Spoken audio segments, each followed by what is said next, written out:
actually, I see better. Oh, Rita, it's so great to see you. It's been a while. You too. You too. I was so thrilled that this was something that we could do together. I thought, wow. In fact, I was trying to remember. Bert was his name. I remember when Cam and I helped you guys move out of your apartment. It must have been in Coral Gables, right? Coral Gables, we don't have to go into that now, but anyhow. Right. Yeah. That was last century, I think, right? That was lifetimes ago. Well, I just want to say hello to everybody. Welcome to everybody coming from all parts of the globe, really, different time zones. So glad that you're joining Rita and I. And this is so special for me to be interviewing Rita, because we were kind of two ships passing a lot of times back in 1985. This is my memory, Rita, and you can correct anything that I have incorrect. But I remember you were writing your dissertation then. And I don't know if you want to tell us a little bit about that. But that was, when Rita, through the years, I've run into Rita and her late husband Cam at different conferences, and we would be standing online and, chatting on the way to get food or something. But I've never had this kind of sit down quality time. And I am so looking forward to hearing what you've been up to in the past, how many years? We won't go there. Many, many years. So, and what are you up to now? I mean, you've moved to Hawaii a long time ago and taken roots there. Yeah. So I don't want to say too much more because I really want you to share away. Well, you tell me where you'd like me to begin, and we'll. Well, you know what? I'd love you to begin. I want to know, because I never heard this from you. I want to know how, I know you came from Oregon. So if you could tell people on, the other participants, how you were brought into the school in Coral Gables at the Advanced Human Studies Institute back in the mid-'80s. And right. And we could go from there. And how you first met Sid, because I'm doing this on a program where I'm really highlighting Sid's books and videos and, all that and how that changed your life. Absolutely. But first, I just have a quick question. This is called the Mystery School. Yeah. And you're doing? You won't believe how that name came. Yeah, that's nowhere. What I'm kind of like, where did that come from? And what, I'm interviewing you now. All right. And life is a mystery, I remembered Sid saying that, and we joined the mystery when we realized the mystery that it is. I'm not good with exact quotes, but I remember Sid saying something to that effect. Yeah. It's like surrender to the mystery. Yes. Yeah. Knowing that it's an essence that is everything. Yes. So, for me, I, some of the people here already have heard, some of my story, but, I was always someone who saw the potential in people, right? Even as a kid, I had a heart for helping and just, I guess I was born to be in service in some way, right? And just always saw the good in people, and got into the field of mental health because I wanted to help people, right? Before that, I was a music major. I actually taught junior high music, had choirs, and I sing. I'm a vocal major right? And so I, to this day, sing. I'm part of a community chorus that has been very near and dear to my heart here in Hawaii. And, but I was always, even the kids in my choruses that I started working with more, developing ensembles and things like that. And they would say, my name is Robertson. And they'd say, Miss Robertson. you need to be a counselor.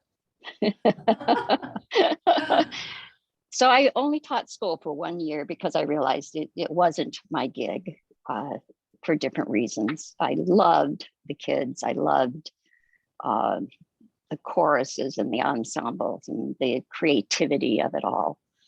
But I knew it wasn't my thing to do in my life, so to speak, right? So I decided to go back to university, get my master's degree in counseling, which I did, and started working. I was running a juvenile delinquency prevention program. I worked in junior high school. I worked in community things. And anyway, after studying many different approaches, applying them first to myself, because I was always interested in how people tick and what it takes to be happy, and why is it I can see this potential in people, but I can't, how do you just draw it out? It just, to me, it was like, just draw it out somehow, right?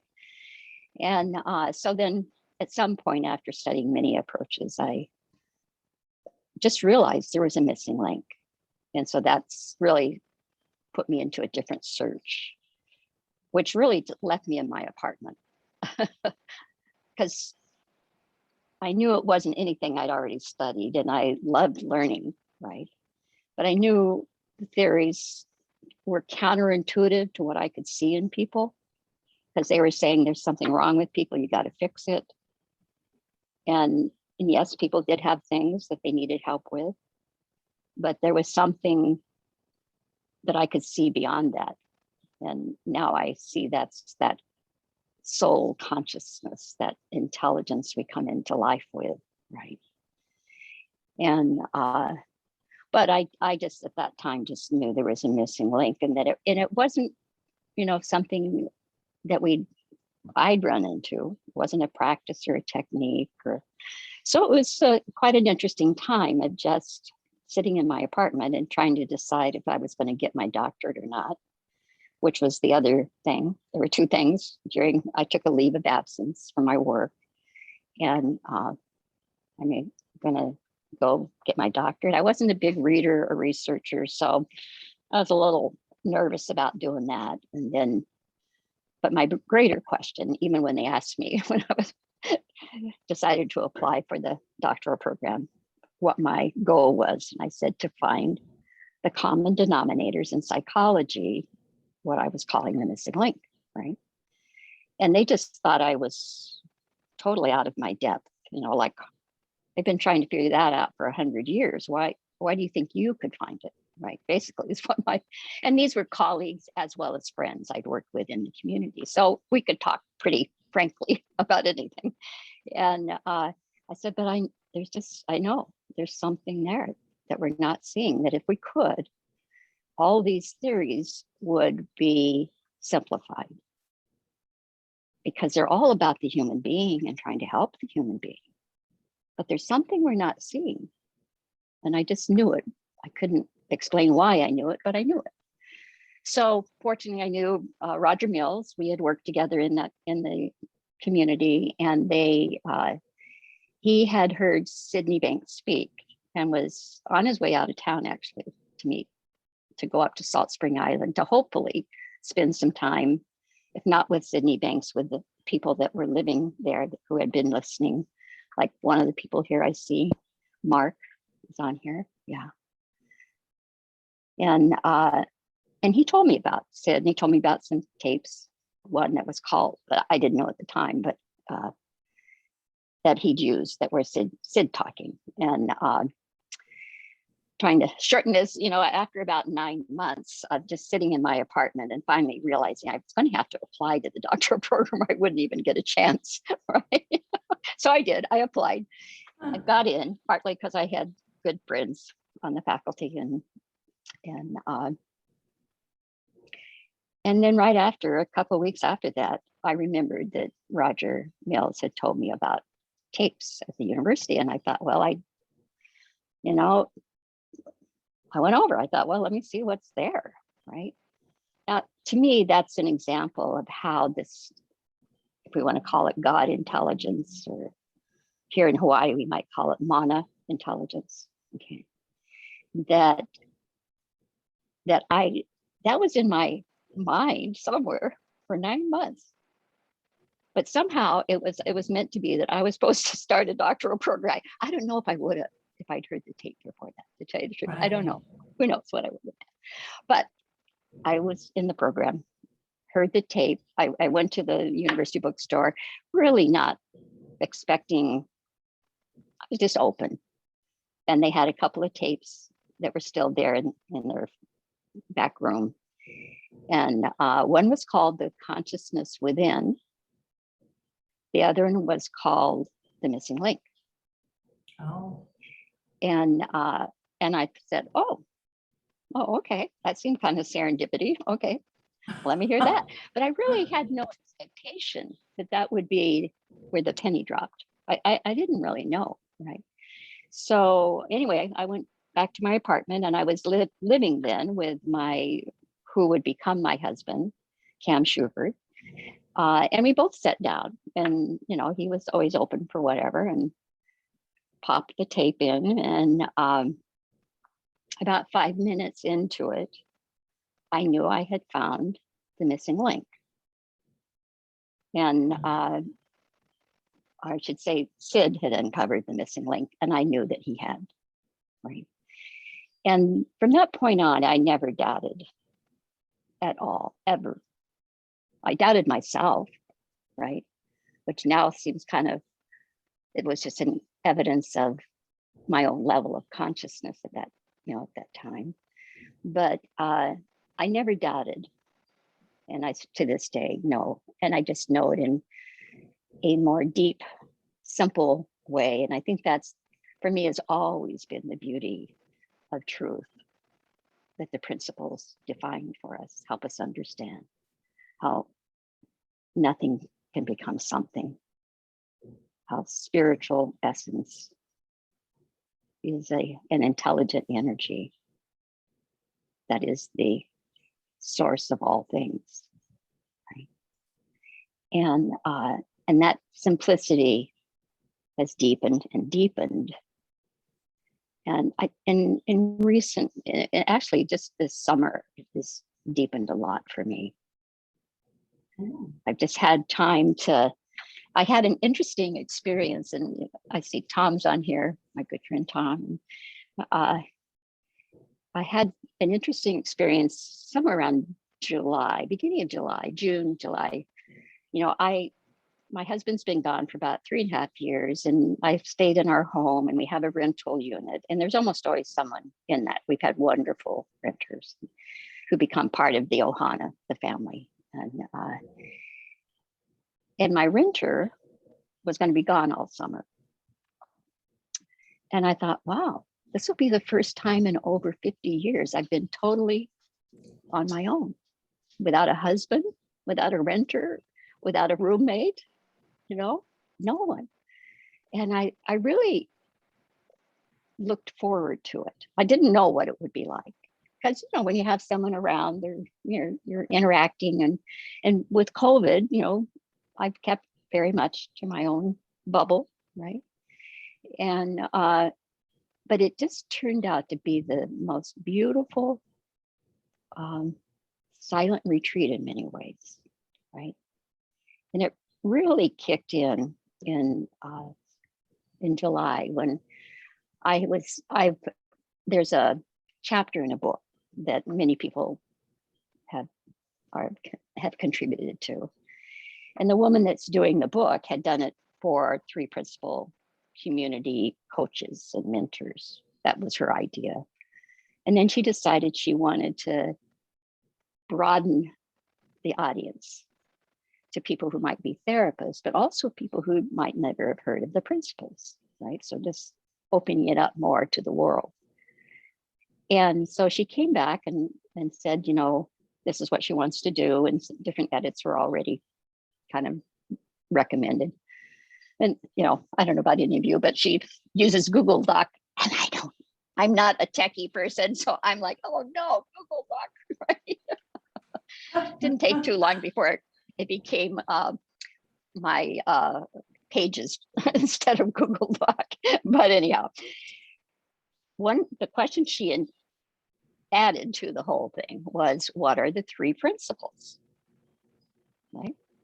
Now, how many times have I defined that, shared that, had my own insights about that, right? And so I thought, oh, okay, no big deal. So I started to respond to the question. I wrote about a sentence and a half, and I couldn't go any farther.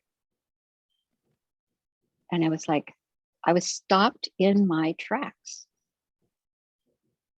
Literally. I mean, I could not, because when I write or when I speak, I want it to be as much from truth and from my heart as I can, right? And that was a bit disconcerting, but it was also perfect. Yeah. You know, it was like, I was not going to be allowed to just draw from memory. I wasn't going to be allowed to do that, right? Yeah. And so I saw it. In fact, Tom was there in that weekend when I really saw that I just needed to go deeper, quiet down. Just really, you know, I have a nice routine. You know, I see clients, I do Zoom, I do different things, I do webinars, whatever, I show up. And I've, you know, got my little routine here in my community, but it was like I needed to get off of any habitual track I was on. And so I did. I just stopped. You know, I like to keep up with the news. I stopped watching TV. I just knew I just needed quiet, deep quiet. And that's what I did. I just sat on my lanai a lot of the time. I have some very old cassette tapes by Sid. Well, the first one I listened to, The Missing Link, I still have that, right? And others. And I thought, I'm just going to go within. I mean, these are all words to talk about just knowing to get quieter within, right? And I would write a little bit here and there, and I'd check in. Am I ready to answer this question? No, I'm not ready to answer. You know, it's been quite an interesting process. And then, you know, how our little ego mind is, you know, it was like, oh, you're just being lazy. You're just procrastinating. You're doing right. Maybe there was some of that, who knows? But anyway, no, I just knew I couldn't. And that what was happening was exactly what needed to happen. And that was me sitting in quiet, within and without. Right? And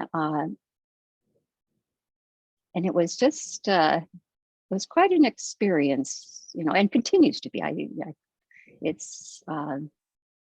But I just, during that time over the summer, I really saw the principles in a more profound way, and more simple.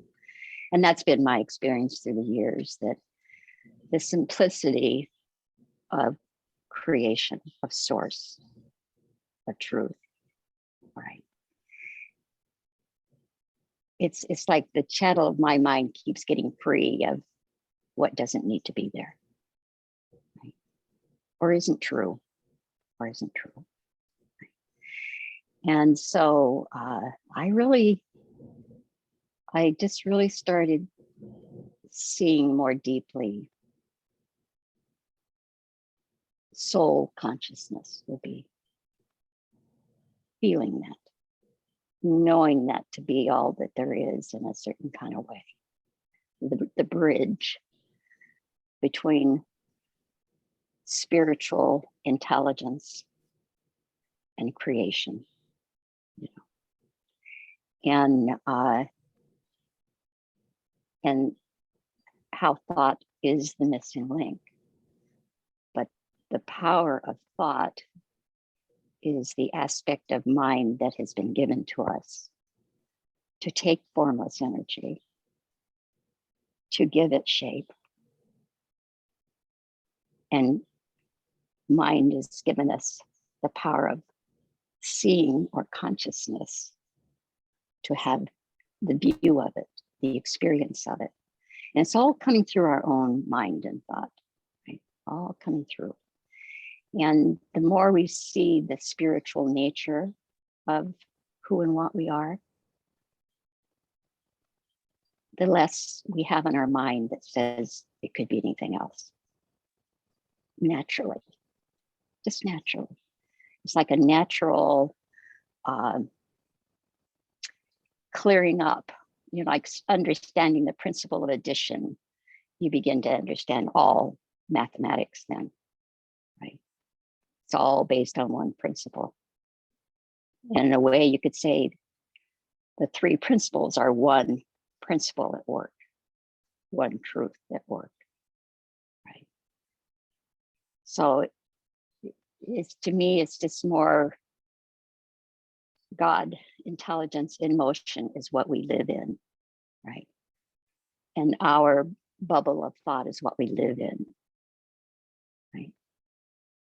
And the individual nature of that is based in a universal truth of that, which is our oneness with all people and all things. So I feel in a way like I'm on a new journey almost, in a certain kind of way, right? And just feel so very, very grateful. And, you know, I look at my life, you know, and some of you know, my husband died suddenly, right? 3.5 years ago. And, you know, we had 40 some years, which I consider a gift of, I got to live with somebody who almost every day, I've said this before, but almost every day reminded me that life was to enjoy. I mean, thank you, God, for, I know I fought you on this guy, but, you know, I'm glad we hung in there with each other. It's like, you know, we were two such different people in, you know, in this physical plane, you might say.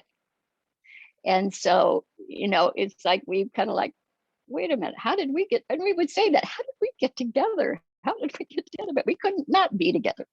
So we finally surrendered to it and ended up getting married at some point. We lived together for, I think it was 6 years. And like, are we staying together? Are we staying together? And but we did. And I'm so very grateful for those 40 some years. And the fact that we were both learning about the principles, the truth of our life and life for all beings, right? That we were each other's teachers in different ways, you might say. Two souls that really needed each other for our own growth and development. And to this day, I am grateful. Yeah. But I'm also grateful that for whatever reason it was meant to be, that I have, that now it's just a time for me to just go deeper. And that's not something anyone makes happen. It's just something that's there to happen. And I'm grateful. I'm grateful for what I'm seeing now, the simplicity, the certainty of it. And, you know, when I was doing this kind of month or so of coming to a way to answer this question, I don't know that I answered it, but I'm not going to say it was any great thing, but anyway, I answered it. And, but in that process, I went back through a lot of early recordings and some of the writing that I did and other people did, and certainly Sid did. And one of the things I came across was the story, before Sid, well, a few years before Sid died, he asked some of us who'd been around in the early days to just write our story of how we came to, listening to the principals, to listen to him. And so I had, like other people, had written my story and sent it to him. He was going to put it into a book, an autobiography of his life. And it's there somewhere still, I know. And so anyway, I went back. I totally had forgotten about it, to tell you the truth. So I was going back through my files, and then I see, oh, my story for Sid. Oh, so I read my story, and it was like so refreshing. Doesn't that sound like a weird thing to say? It was so innocent and so honest, so authentic. And I think I got away from some of that authenticity in a way, trying to teach in a particular way, right? And it just hit me how sweet. And I know if we read anybody's story, it was like such an innocent time for all of us, and I feel that innocence even more. But it was interesting, it helped ground me to read my own story. It was like I was reading someone else's story in a way, I guess, but I knew it was mine. Right? And I said, thank you, Sid. Thank you, Sid. I don't know, I would have sat down and written it in a time frame where it was so fresh, or more fresh, right? So I don't know, I've been babbling. Now what? To unmute myself to come back on. It's so great. I mean, there's so much of that I didn't know about you, that your roots and where you came from. I thought you were, I knew you were with Roger Mills at the University of Oregon. I think that's how you first got to know Sid. But that's really wonderful that you've had this new awakening, really, right? Like, I think, I love the way you talk about your innocence. And then I think we were all in our own way trying to figure out how to get this out into the world. And so there is this quieting down now that I am finding from so many of us. Yeah. That's beautiful, Rita. That's really beautiful. Yeah. And so your story is going to be, is it Sheila Masson's book? Is that the book you're referring to? Yeah. My story won't be in there. I actually considered it after I read it. I thought, but then, it was becoming its own, book. I thought, oh, no, I'll leave that. In some of the writing, I was writing and things were coming to me, and I was trying to see how to bring to life as best I could the principles, the truth, and but I decided I didn't. It wasn't. I think maybe a couple of comments might have come from there, but it was for me. I realized, right. And it now I'm kind of realizing there are these different things that I'm not sure what I'll do with them in some of the writing I've done over this summer too, but time to see how to get it out a little bit more for people too, for those who might benefit from it, right? Isn't it wonderful? Like, I'm hearing from you as well that it's following mind, right? I mean, I'm hearing from you, like you asked me, well, how did mystery school come to be? I don't know. I do not Mm-hmm. know. It's like, here, Lori, go do this. What's the feeling of it? Mm-hmm. And Mm-hmm. that's what I'm Mm-hmm. hearing from you, Rita, that there's like this flow of life that'll take you and show you where you're supposed to Mm-hmm. be next and do what you're Yeah. supposed to do next. There was Yeah. a period, then I think maybe you found this also, where, um, in trying to get it into the world because we know how valuable it's been in our own lives, there was a sense of doing, and it got Mm-hmm. conceptual for a while, and Mm-hmm. but you could feel when that's off. You can just feel it when Mm-hmm. it's not coming from a deeper place, when it's coming from the ego mind, personal Mm-hmm. mind. What a relief to just be Yeah. able to know that when you get quiet, you get led. Mm-hmm. Or even when you're not quiet, you're being led, Yeah, you know, right. and going, oh, well, I think I've got this one. Thank you, God, but I think I have this one. That kind of little voice we might hear, right? Yeah, Uh, but I think it's all part of the journey yeah, of evolving and seeing what you can't see with the naked eye, right? yeah, And but having some sense, I've always had some sense of that, I think, always had a pretty deep faith. And but to see it in a more energetic way, I don't know why that's the word that comes to me. It's real. To me, it's real. yeah, It's just what is. yeah, And my personal thinking will fluctuate like all of ours do, you yeah, know, but it doesn't matter.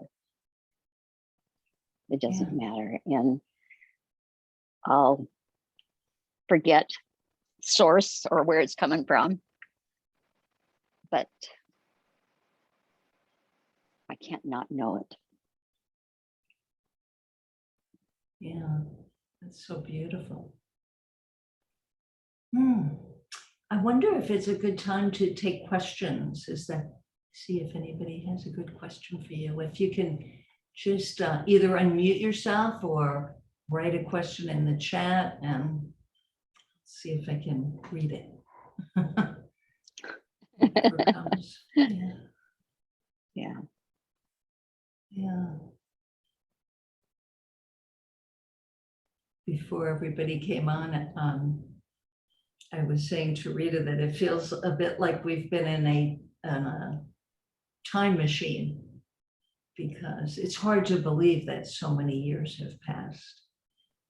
Right. Yeah, Right. I mean, really, yeah, I've never age. My mom always had this philosophy that age is a state of mind. So in our family, we really literally did not know each other's necessarily the exact birthdays or ages. In fact, my mother thought she was a different age than we found out when my dad died, before she died. We got into the old Bible. That's where they would put the births in the old Bibles. And and discovered she was born. She was a year older than she thought she was. Not that it mattered to her. It really never mattered, because she really was one of the most youthful spirits you could ever meet at 90. wow. Yeah. Huh.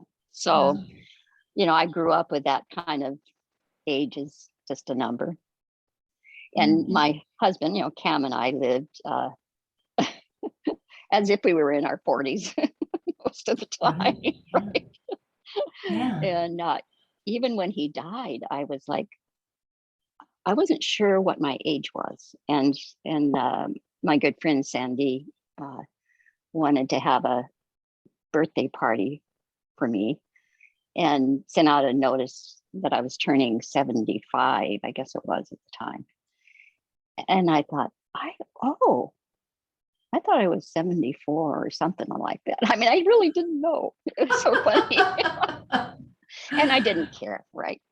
So it's been, it's almost like I'm coming into my own age now in some way, in a good way. I don't mean it in a bad way. But it's, every age has its phase of life, what we're dealing with and what's on our plates more so. And and we're having a silly conversation, but the other day I thought, well, what age do I really feel? I don't feel like I just turned 78 this year. I thought, I don't feel like I'm 78. I thought, what do I feel like? I thought, oh, I could go with 68. So pick we an just make age up you want to be, right? age. Okay, I think I feel more like I'm 68. Well, today maybe 108. No, I'm kidding. Yeah. I remember when I first met you, you and Sandy Crott. There was a time I could not tell the difference between the two of you. You both had the same haircut, the same glasses. I thought the two of you were sisters for sure. Maybe even twins. Yeah. We're definitely soulmates in a certain way. Yeah. Yeah. Those were some interesting times, huh? They were. Yeah, it's just some beautiful memories and just how the understanding has evolved in people. Yeah, and that's been in the world. incredible. Yeah. And it's I remember, because we had 4 principles for a long time, right? Right. Sanity, Insanity, and Common Sense. That book had 4 principles. Yeah, right. And at that point in time, Sid would he would come in and clean things up periodically. Right. That's a good way to put it. Yeah. I like that. He wanted, he was like, gonna what are you guys doing? That's right. He was like the spiritual teacher, so to speak, right? And he wanted us to do our thing in psychology or whatever our fields were, right? And but then he comes back in and finds out we've got 4 principles, and he's like, no way. So then he does this whole thing about there are only 3 principles. Now, for me, and I've said this before, other people on here have heard me say this, but when there were 4 principles, I could never remember what they were. Oh, interesting. Yeah. I'd have to go back and read it. We've got thought systems, we've got feeling, what they were concepts. They were products of the principles, but they were not the principles. Yeah. And so when Sid came out and said, no, there's only 3 principles, what were you knuckleheads thinking? I never forgot that. I never forgot that. Right. I didn't know it in the way that I have a sense of it now, but I knew it. Yeah. That there were okay. I never. It was such for me interesting. It was just so. How is it I couldn't remember 4? Yeah. Because it wasn't.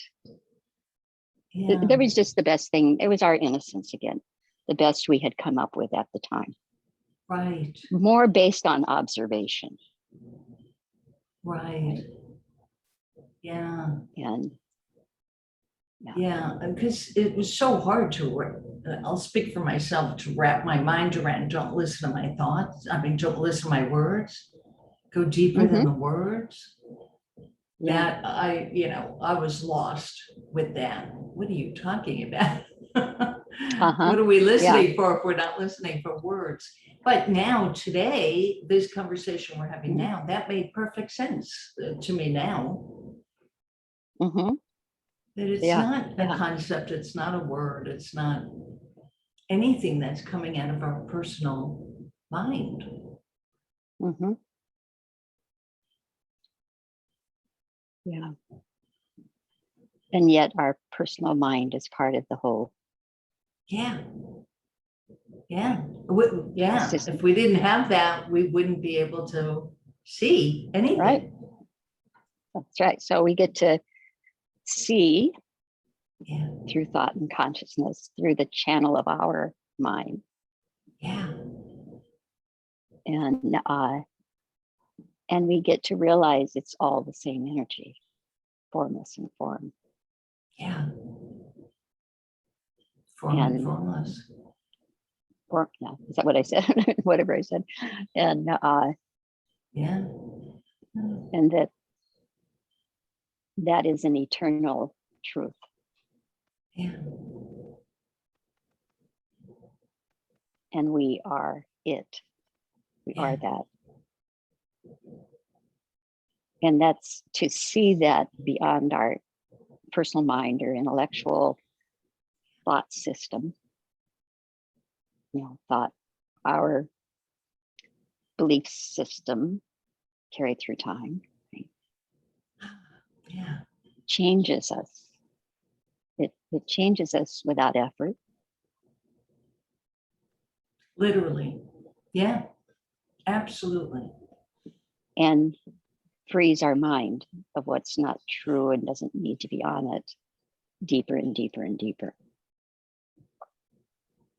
Yeah. So, living in a quieter mind more of the time is our birthright.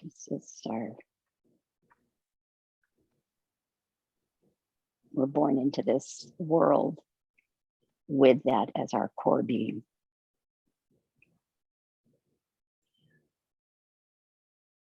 It's awe-inspiring. That word awe just really pops out. Mm-hmm. Yeah. Of the system that we get to be part of. Mm-hmm. And to be able to participate and observe at the same time as our understanding deepens, right? And to know that it is a moment to moment, always out of the now that we live. And that everything really is being taken care of. Yes. Yes. I mean, there's no way you can explain that. You just, you experience it. Mm-hmm.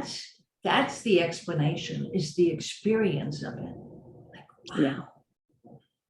I have seen that more and more so now. Like you were talking about how incrementally you would see more, and like just in the last 6 months or the last month even, it almost seems like it's speeding up what we're able to see. I don't know how to explain that, but I know I'm not the only one that experiences that, because then I hear you say that you're having that experience, and it's like, yeah, I know what you mean. It's just heading in a direction that almost sucks you into that direction more, or that dimension. Maybe it really is like another dimension. Yeah. Yeah. In the early days, Sid would call it the second order frame of reference. I hadn't heard that. Second order of what? That we live in the first order frame of reference, this material, physical world. Yeah. Yeah. And the source of that is a secondary frame of reference, a spiritual source. Right. That does sound a little familiar to me now, but yeah. Yeah, it's all one. And right. You might say we live in the physical human experience half of it, right? Yeah. As we wake up to the source or the secondary half of it, right? Yeah. Yeah. It's really the primary source of what we see and feel unfolding every moment, every moment, every moment. Yeah. And that is that eternal hope that any moment we're going to see beyond what we've seen before, that takes us in that direction of truth, Oh, that that was frees beautiful. us. Yeah. Can you say that again while I look at that was beautiful. I love what you just said. And somebody has a question. See if you can recreate that, Rita. Yeah. How about we just sit with it, whatever Yeah. we've heard or seen.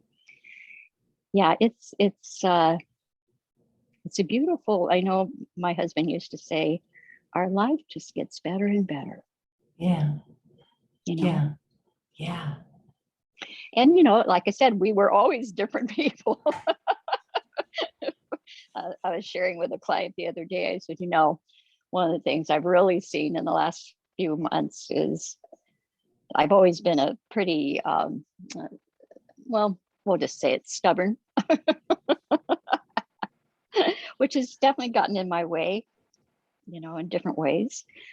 And definitely, bless his heart, my husband had to live with it at times. And but I was just sharing how this is like that stubbornness. I mean, I is just less, right? Yeah. And the knee jerk to say, no, I'm not going that way. I'm not open to that, right? It's just, I don't know, it's just seems to be, who knows, maybe it'll show up tomorrow. But just, again, just that idea of less personal thought in the channel of my mind that doesn't need to be deep, to be there, not helpful, not true. And so it leaves a clean channel, Yeah. which is the most powerful way to live life, the most powerful way. Because the wisdom for anything and everything is within us. Yeah. So true. And then when you catch yourself being stubborn, you can laugh about it. Yeah. I'm more inclined to, I was like hands on hip. Oh, we've got a question here. I'm going to see if I can read it. So this is from Richard Mayer. Hi, Richard.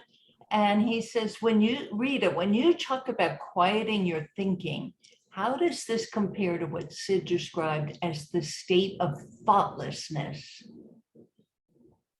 Good question. That's the direction.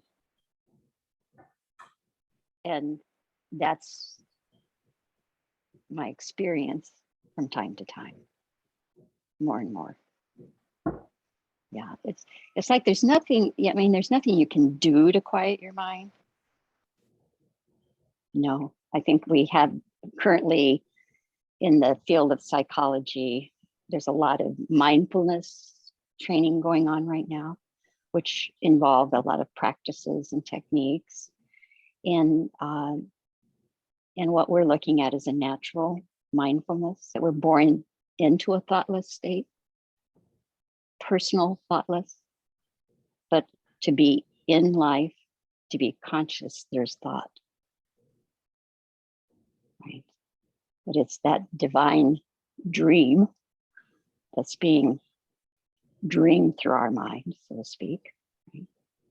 And we are in it and of it and waking up to where it's coming from. and the thinking that is normal that we pick up in life, that there's some outside cause and effect that goes on in life, right? That there's something happening to us that we're reacting to and having feelings about, right? We're seeing that it doesn't work that way, ever, ever. It's an absolute truth. And yeah, I walk through a lot of my life just kind of showing up.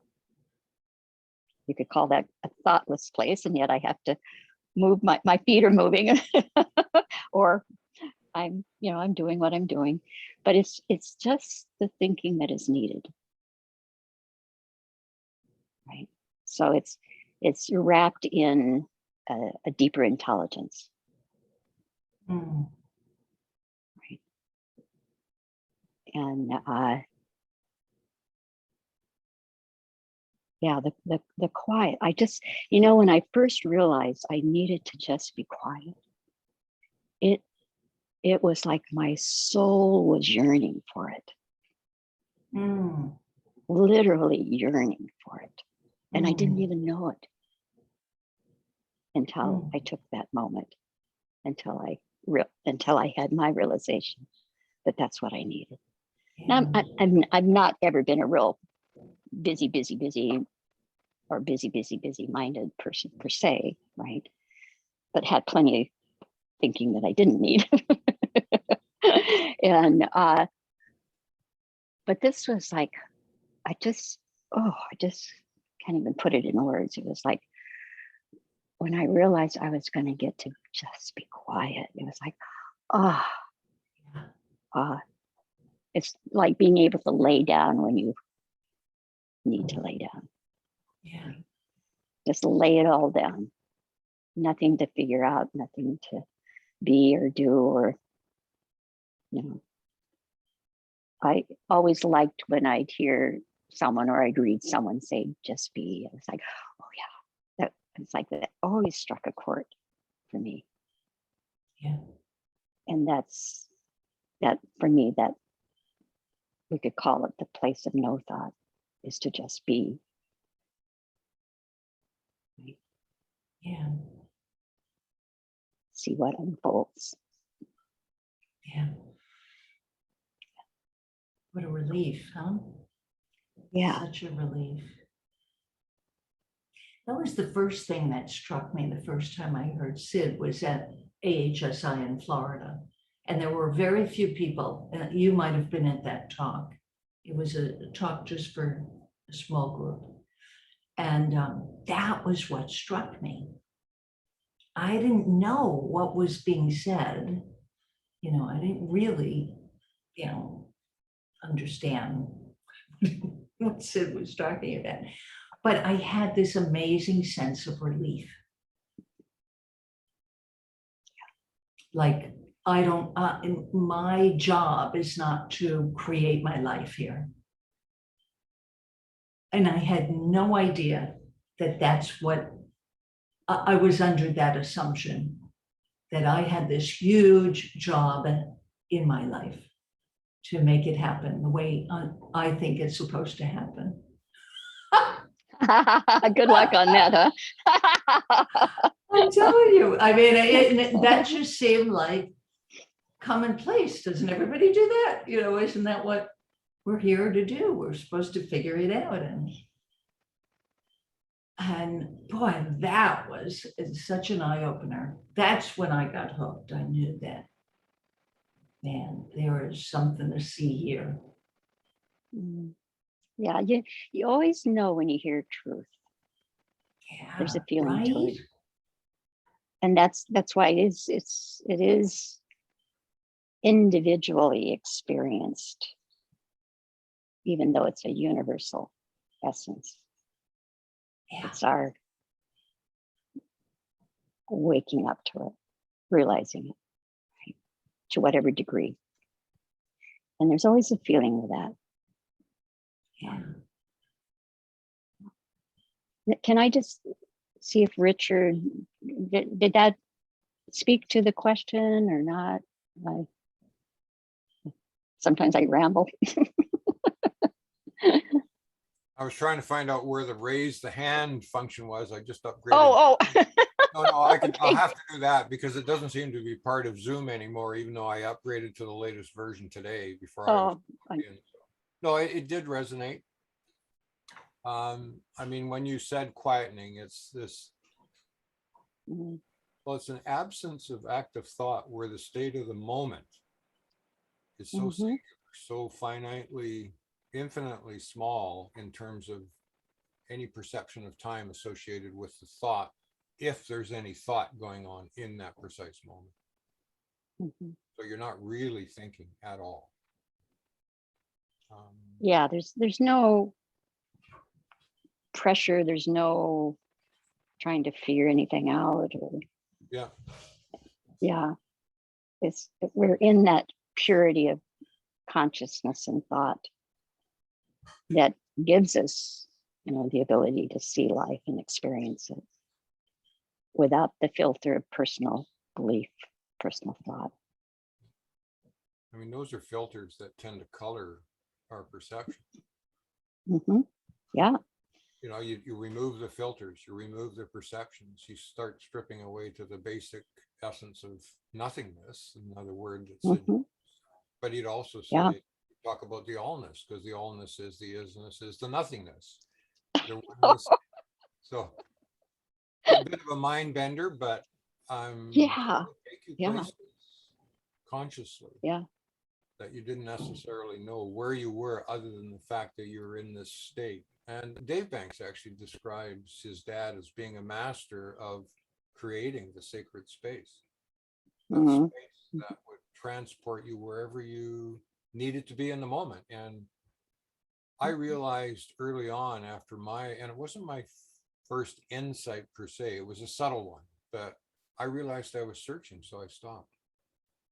But it wasn't an aha insight like my big one that I had 40 something years ago was I'm okay. I had subsequent ones where I would describe them as insights, where you have this unfounded experience that comes from nothing, and it just appears. It appears to you as a thought in the moment. It's not misdirected, it's not called for, you're not trying to access it, it just shows up. It's just the wisdom of the moment, isn't it? It's just whatever is meant to be in that moment.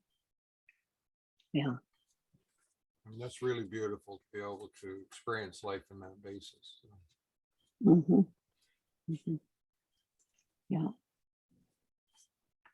Yeah, it's very freeing and very relaxing and very anchoring at the same time, without the anchor being a physical anchor. Thanks, Rita. Well, thank you. Thanks for the question and your thoughts. I was listening to, I hadn't listened to it for a long time. It's an old tape called the Salt Spring Long Weekend. And I really loved the organic way Sid spoke of truth in those, early days. And I understood how the principles defined like they have been from him have helped bridge the gap from the spiritual to the psychological community. Really. And so anyway, I'm listening to this tape yesterday, day before, and there it is. It's the isness and the allness and the nothingness and the everythingness. And I thought, oh, you can't hang your hat on that very well. Sometimes people think the principles are something when they're nothing. They're words to define spiritual power to create and to experience and to see and to know where it's coming from. And So yeah, it was fun to hear that old tape and kind of chuckle, you know. But, you know, without words to hang our hats on, we had, you know, it was just speaking soul to soul. Christ consciousness, I think, is some ways sometimes how we define soul, but it is, you know, it is that individuation of our soul that we live through and from, and there's only one soul in truth, one consciousness. Yeah, you can't wrap your mind around that, right? No. I remember when Sid wrote The Enlightened Gardener, and I saw him, like I said, at a conference right after. He was so happy about that book, right? And he was asking me, what did I think of the book? And I was like, I can't wrap my mind around it. That was my experience of that book. The first time I read it, it was like, I can't wrap my mind around this, which is a good thing. Yeah, right. Yeah. Right. Yeah, I love that book. Yeah. And the Revisited, The Enlightened Gardener Revisited, Yes. is a complete mind blower. The first time I read it was way back when I was still highlighting.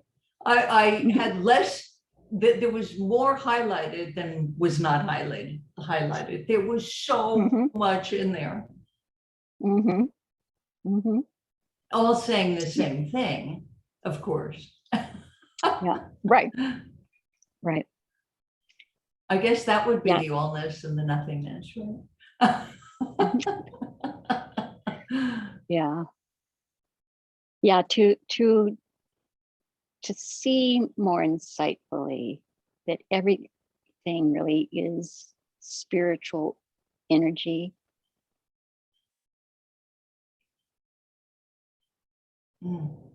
And that is of a formless, intelligent nature that becomes form through thought and consciousness, right? That's the oneness, isn't it? Everything is the same, It's all the same. It's the same power, it's the same energy, it's the same essence. And, you know, the beauty is that we are that. So there's no worries. No worries. Right. Right. You know, obviously we worry. Right. But not as, it's harder to, I mean, well, we realize what we're doing. And my feeling lets me know for sure. Right. Yeah. So there's no right or wrong. That's the other thing. And to really, you know, I remember hearing Sid say, you've never done anything wrong in your whole life. I thought, oh, I don't know about that. Right. I don't know. Right. But there's something about that actually just recently that I get a feel for. Yeah. I get the innocence. I mean, I've always seen innocence in a certain way, you know, loving people unconditionally seemed to come naturally for me a lot, right? Yeah. And it was that kind of benefit of the doubt and seeing people doing all they can do or the best they can do, right? In any moment in time. And but I've just recently seen more deeply that we're exactly where we need to be, and we've always been exactly where we need to be. Always. Yeah. Isn't that mind blowing to really, and there's never a reason to worry, like you said. That's just fabulous. Yeah. I love that. And it's not right or wrong that we do, we will. So I think it's sometimes people have confused the purity of truth as a standard for living. Yeah. That we should live Yeah. without worry. Well, Yeah. good luck. Yeah, right. As long as you But to still know, do yeah, that's right. It's like we're it. There gonna may not be a forget. reason for it, but you'll do it if you're Right. human. Yeah. It's like we get lost. And in this chorus, our chorus director, who is fabulous, she's like, you get lost, you get found. Yeah. And that's how it is. You get lost, you get found. Yeah. And it's like you're on a tether, so you can't ever really get totally lost. It can feel like you are, right? But there's the tether is the source. There's nowhere to go. Right. Yeah. Oh, we gotta go. We're running over here. It's so nice. Sorry. But yeah, this has been so wonderful, Rita. Yeah, I'm so glad. Thank you so much for doing this with me and for everybody who came. When you sent that out, I thought, oh, that sounds, I'd love to. Plus, you and I, like you said, our paths have kind of crossed through the years. Yeah. Standing in line and yeah, right. Yeah. So, and how can people get in touch with you? I think here's your website. We put the website up. Azul has that up. So in the chat, and that's the best way to get in touch with Rita. You're seeing clients on Zoom, right? Yeah. On Zoom, I actually see some clients in person here. My office is now in my home, and I use my lanai, so it's outside, and that's pretty much fine all year here. And nice, right? Oh, wonderful. So as long as people are following protocol, and yeah, I see people from all walks of life, right? For counseling or mentoring or whatever, and do groups and different things. And the best, most direct way, I think it'll bounce to me anyway, but if it's the rjshuford@gmail.com. My email is probably the most. rjshuford@gmail.com. I think we have that in the chat also, right? Yeah. There's 5 chats here. Yep. rjshuford@gmail. Yep. There it is. .com. Yeah. Wonderful. All right. Nice. Yeah. Okay. What part of Hawaii are you before we say goodbye to everybody? You're in. I'm in on Oahu, on the windward side, which is across the mountain from Honolulu. Oh, wow. So Kailua is kind of it used to be unknown to people, even on the other side of the island, but now it's become a little more touristy. And, but yeah, it's still a beautiful little community with gorgeous beaches. Wow. Nice. So yeah, I see people here for intensives. If people want to come and hang out in Hawaii, we can hang out. Nice. Yeah. Yeah. Be beautiful. All right. Well, thank you so much. And hope our paths cross again soon. Yes. And thank you for the book that you and Christine wrote. I think that's really helping people. Oh, good. Yeah, that's great to hear always. Yeah. All right. So, well, good night, everybody. Thank you for joining us. Aloha. Aloha. Yeah. Thank you. Yeah. Thank you. Thank you. Thank you. Thank you so much. This is wonderful. Thank you. To see My Linda. pleasure. Hi. Yeah. Hey, thank you. Hi, Martine. Yeah. Oh, nice. Karen Miller. Wow. Remember Karen? Oh Wow. gosh, yeah. Oh, Well, Mark and Karen. that's think, Mark. Yeah. I'm saying Yeah, that's Karen's name, but it's Mark. Hi, Mark. yeah. Micah. I don't know Micah. Yeah. Fun to see who's here. Well, I'm heading out to my gym now, Rita. Oh, good for you. That's what I Yeah, I'm should gonna do. do a little walk at the treadmill. It's 9 Oh, p.m. good. here. Wow, you do that Yeah, at 9? we're Wow. like 5 hours ahead. Yeah, I'm a late Yeah. night person. Yeah, Well, enjoy your walk. thanks so much, Rita. Take care. Yes.